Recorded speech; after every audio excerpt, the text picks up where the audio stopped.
Hey guys, welcome back to our channel. ഈ വീഡിയോയിലൂടെ നമ്മൾ ഡിസ്കസ് ചെയ്യാൻ വേണ്ടി പോകുന്നത് ഹെൻറി ഡെറോസിയോ എഴുതിയ ദ ഹാർപ്പ് ഓഫ് ഇന്ത്യ എന്ന പോയത്തിൻ്റെ സമ്മറിയാണ്. വീഡിയോയിലേക്ക് കിടക്കുന്നതിന് മുന്നായിട്ട് ആദ്യമായിട്ടാണ് നിങ്ങൾ ഈ ചാനൽ കാണുന്നുണ്ടെങ്കിൽ എല്ലാവരും ഒന്ന് ചാനലിനെ സബ്സ്ക്രൈബ് ചെയ്ത് സപ്പോർട്ട് ചെയ്യുക.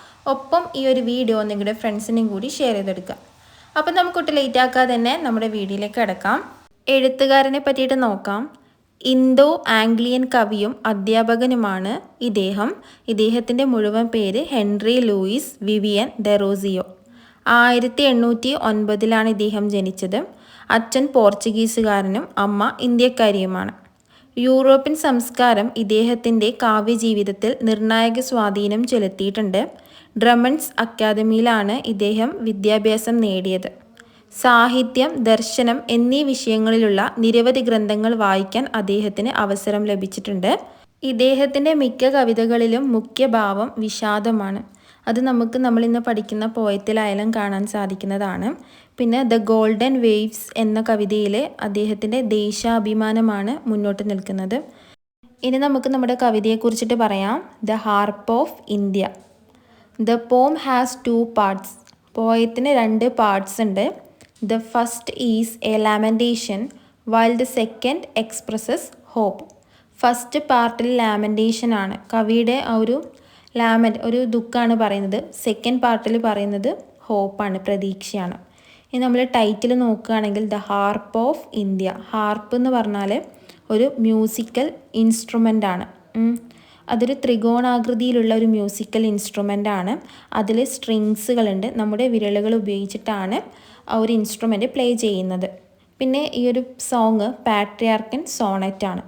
19-ാം നൂറ്റാണ്ടിൻ്റെ തുടക്കത്തിൽ പോർച്ചുഗീസ് വംശജനായ ഇന്ത്യൻ കവിയായ Henry Derozio the harp of India എന്ന ദേശഭക്തി ഗാനം എഴുതി.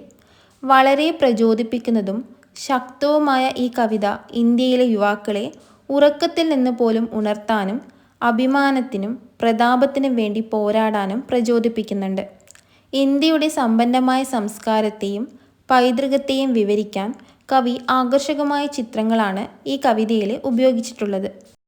ഈ കവിതയിലൂടെ ബ്രിട്ടീഷ് കൊളോണിയൽ ഭരണത്തിൻ്റെ കീഴിൽ ഇന്ത്യയുടെ അവസ്ഥയെക്കുറിച്ചോർത്ത് അദ്ദേഹം കരയുകയും ശോഭനമായ ഭാവിയെക്കുറിച്ചുള്ള പ്രതീക്ഷയുടെ ജ്വാല ജ്വലിപ്പിക്കുകയും ചെയ്യുന്നു.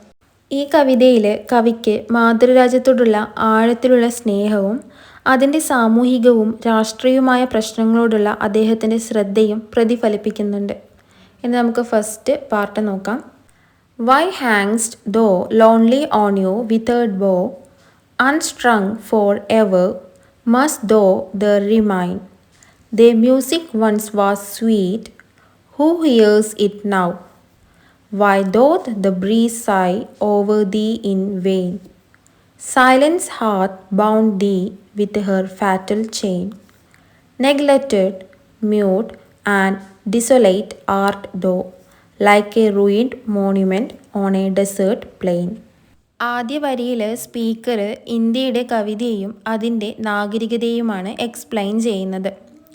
വൈ ഹാങ്സ് ദോ, അതിൽ ദോ എന്ന് വെച്ചാൽ ഓൾഡ് ഇംഗ്ലീഷിൽ യു, നീ എന്നാണ് മീനിങ്. ഹാർപ്പ് എന്ന് പറഞ്ഞാൽ നമ്മൾ ഓൾറെഡി പറഞ്ഞു, ഒരു ത്രികോണാകൃതിയിലുള്ള ഒരു മ്യൂസിക്കൽ ഇൻസ്ട്രുമെൻ്റ് ആണ്.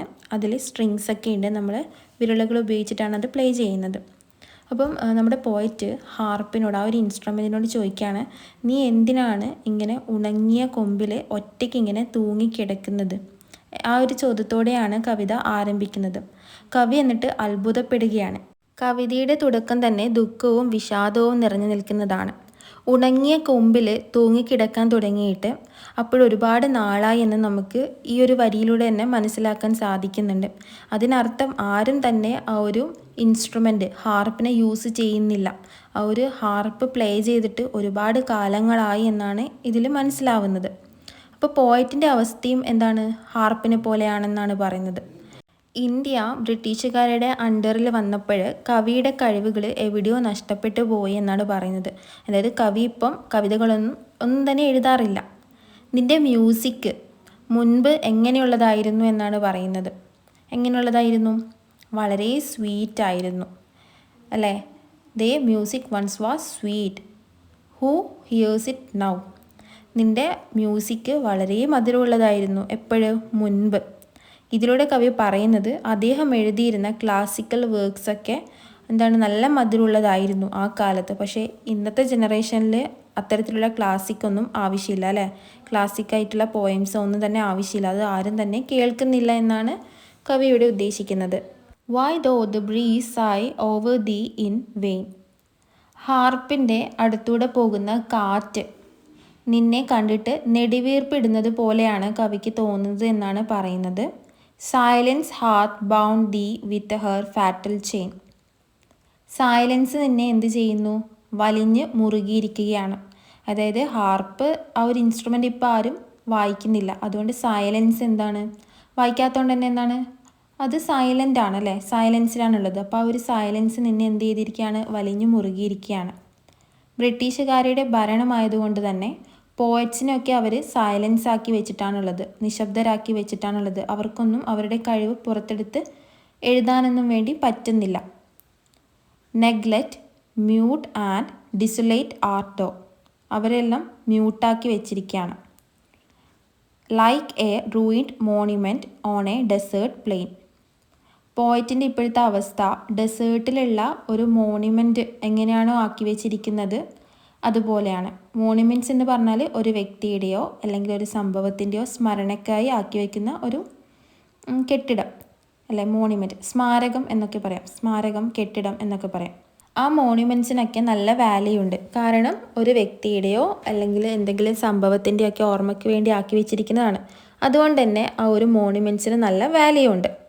പക്ഷേ ബ്രിട്ടീഷുകാരുടെ അണ്ടറിലുള്ള പോയറ്റ്സിൻ്റെ അവസ്ഥ അവരുടെ ടാലൻസ് ഒന്നും പുറത്തെടുക്കാൻ കഴിയാതെ അതൊക്കെ അവർക്ക് എവിടെയോ നഷ്ടപ്പെട്ടു പോയിട്ടാണുള്ളത്.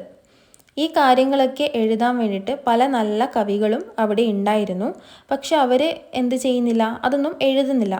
കാരണം അവർ എല്ലാവരും മരിച്ചിരിക്കുന്നു, അവർക്ക് ജീവനില്ല. അവർക്ക് പകരം ഞാൻ എഴുതുകയാണ് എന്നാണ് കവി ഇവിടെ പറയുന്നത്. അതൊന്നും എഴുതാൻ ആളുകളില്ലാത്തത് കൊണ്ട് കവി എഴുതുകയാണ്. സെക്കൻഡ് പാർട്ട് നോക്കാം. സെക്കൻഡ് പാർട്ടിൽ കവി അദ്ദേഹത്തിൻ്റെ ഹോപ്പാണ് എക്സ്പ്രസ് ചെയ്തിട്ടുള്ളത്. O many a hand more worthy far than mine, once thy harmonious കോഡ് to sweetness gave, and many a wreath for them did fame entwine. O flowers still blooming on the minstrel's grave, those hands are cold, but if thy notes divine, may be by mortal vacant once again. Harp of my country, let me strike the strain. ഇവിടെ പറയുന്നത് നമ്മുടെ speaker മുമ്പ് കുറേ നല്ല കവിതകളൊക്കെ അദ്ദേഹം എഴുതിയിട്ടുണ്ട്. അതിൽ അദ്ദേഹം ഒരുപാട് പ്രശംസിക്കപ്പെട്ടിട്ടുണ്ട്. ഇവിടെ ഗ്രേവിൻ്റെ കാര്യം പറയുന്നുണ്ട്. ഗ്രേവ് എന്ന് പറയുമ്പം ശവക്കല്ലറ അല്ലേ. ശവക്കല്ലറ അവിടെ മരണപ്പെട്ട ആളുകളെ അടക്കം ചെയ്യുന്ന സ്ഥലമാണ് ശവക്കല്ലറ. അവിടേക്ക് നോക്കുമ്പോൾ നമുക്ക് തോന്നുന്നത്? ഹോപ്പൊക്കെ നഷ്ടപ്പെട്ടതായിട്ടാണ് ഫീൽ ചെയ്യുന്നത് അല്ലേ. പക്ഷേ ആ ഒരു പ്ലേസിൽ ഒരു ചെടി മുളച്ച് വന്നിരിക്കുകയാണ്. അതെന്തിനാണ് സൂചിപ്പിക്കുന്നത്? ഹോപ്പ്, പ്രതീക്ഷേനെയാണ് സൂചിപ്പിക്കുന്നത്. അതായത് ശവക്കല്ലറ അല്ലേ, ഗ്രേവിൻ്റെ അടുത്ത് നമ്മൾ ഗ്രേവ് കാണുമ്പോൾ നമുക്ക് ഹോപ്പൊക്കെ നശിച്ച് അല്ലേ, ദുഃഖമാണുള്ളത്. പക്ഷേ ആ ഒരു ഇതിൽ മുളച്ചു വന്നിരിക്കുന്നത്? ഒരു ചെടി അല്ലേ, ഒരു പ്രതീക്ഷ, നാളത്തേക്ക് നന്നാവും എന്നൊരു പ്രതീക്ഷയാണ്. അതായത് ബ്രിട്ടീഷുകാരുടെ കീഴിൽ നിന്നും സ്വതന്ത്രമാകാൻ കഴിയുമെന്ന ഒരു പ്രതീക്ഷ ഉണ്ടെന്നാണ് പോയറ്റ് ഇതിലൂടെ അർത്ഥമാക്കുന്നത്. ഇതൊക്കെ എഴുതിയ പോയറ്റ്സ് മരിച്ചുപോയി. പക്ഷേ ഇവിടെ കോൾഡ് എന്ന് കാണുന്നില്ലേ, those hands are cold. Cold എന്ന് പറഞ്ഞാൽ നമ്മൾ മരിച്ചു കഴിഞ്ഞാൽ നമ്മുടെ ശരീരത്തിന് ചൂടുണ്ടാകുമോ? ഇല്ലല്ലോ, തണുത്തിരിക്കില്ലേ. ഇതിലൂടെ ഉദ്ദേശിക്കുന്നത് അതൊക്കെ എഴുതിയ പോയറ്റ്സ് മരിച്ചു പോയിരിക്കുന്നു അല്ലെ, അവരുടെ കൈയൊക്കെ ഇപ്പം കോൾഡാണ്. പക്ഷേ അവരെഴുതിയത് ഇപ്പോഴും ആളുകൾ എന്ത് ചെയ്യുന്നുണ്ട്? വായിക്കുന്നുണ്ട്. അവർ അന്ന് എഴുതിയ നോട്ട്സൊക്കെ എന്താണെന്നാണ് പറയുന്നത്? ഡിവൈൻ ആണെന്നാണ് പറയുന്നത്. ആളുകൾ ഇപ്പോഴും അതൊക്കെ വായിക്കുന്നുണ്ട്. ലാസ്റ്റ് ലൈനിൽ പോയറ്റ് രാജ്യത്തിലുള്ള പോയിൻസിനോട് പെർമിഷൻ ചോദിക്കുകയാണ്. നിങ്ങൾ എനിക്ക് അനുവാദം തരൂ, ഹാർപ്പിൻ്റെ കാര്യം നോക്കുകയാണെങ്കിൽ അത് ട്യൂൺ ചെയ്യാതെ കുറേ നാളുകളായി. അതുപോലെ നമ്മുടെ പോയറ്റ്സിൻ്റെ കഴിവ് പുറത്തെടുക്കാൻ പറ്റിയില്ല, കൊളോണിയൽ ഭരണമായതുകൊണ്ട്. അതുകൊണ്ട് ഞാൻ ആ ഹാർപ്പ് ട്യൂൺ ചെയ്ത് കഴിഞ്ഞാൽ പഴയതുപോലെ സംഗീതം കേൾക്കാനാവും. അതുകൊണ്ട് അത് ട്യൂൺ ചെയ്യാൻ എന്നെ അനുവദിക്കണം എന്ന് പറയുകയാണ്. അതായത് സ്പീക്കർ എന്താ പറയുന്നത്? എനിക്ക് എഴുതാൻ വേണ്ടിയിട്ട് അല്ലേ, പഴയതുപോലെ എഴുതാൻ വേണ്ടിയിട്ട് നിങ്ങൾ അനുവദിക്കണം എന്നാണ് പറയുന്നത്. ഇത്രയുമാണ് കവിതയിൽ പറഞ്ഞിരിക്കുന്നത്. ബ്രിട്ടീഷ് കൊളോണിയലിസം വന്നതിന് ശേഷം അവരുടെ കഴിവുകളൊന്നും പുറത്തെടുക്കാൻ പറ്റിയില്ല അവർക്ക് അല്ലേ. എന്തുപോലെ ഹാർപ്പ് പോലെ ആരും ഉപയോഗിക്കാത്ത, യൂസ് ചെയ്യാത്ത ആ ഒരു ഇൻസ്ട്രുമെൻ്റ് പോലെ ആയിപ്പോയി കഴിവുകൾ എന്നാണ് പറയുന്നത്. ഇനി നമുക്ക് ഇതിൻ്റെ തീംസ് നോക്കാം. ആദ്യത്തെ തീമായിട്ട് വരുന്നത് പാട്രിയോട്ടിസം ആൻഡ് നാഷണലിസം ആണ്, ദേശസ്നേഹവും ദേശീയതയും. രണ്ടാമത് വരുന്നത് കൾച്ചറൽ റീജനറേഷൻ, സാംസ്കാരിക പുനരുജ്ജീവനം. മൂന്നാമത് വരുന്നത് കൊളോണിയലിസം ആൻഡ് ഒപ്രഷൻ, കൊളോണിയലിസവും അടിച്ചമർത്തലും. നാലാമത് വരുന്നത് the power of art and literature. ഇത്രയുമാണ് ഈ ചാപ്റ്ററിനെ പറ്റിയിട്ട് പറയാനുള്ളത്. വീഡിയോ ഇഷ്ടപ്പെട്ട് കഴിഞ്ഞാൽ വീഡിയോ ലൈക്ക് ചെയ്യുക, സബ്സ്ക്രൈബ് ചെയ്യുക, നിങ്ങളുടെ ഫ്രണ്ട്സിലേക്ക് ഷെയർ ചെയ്തെടുക്കുക. അപ്പം നമുക്ക് അടുത്ത വീഡിയോ ആയിട്ട് കാണാം.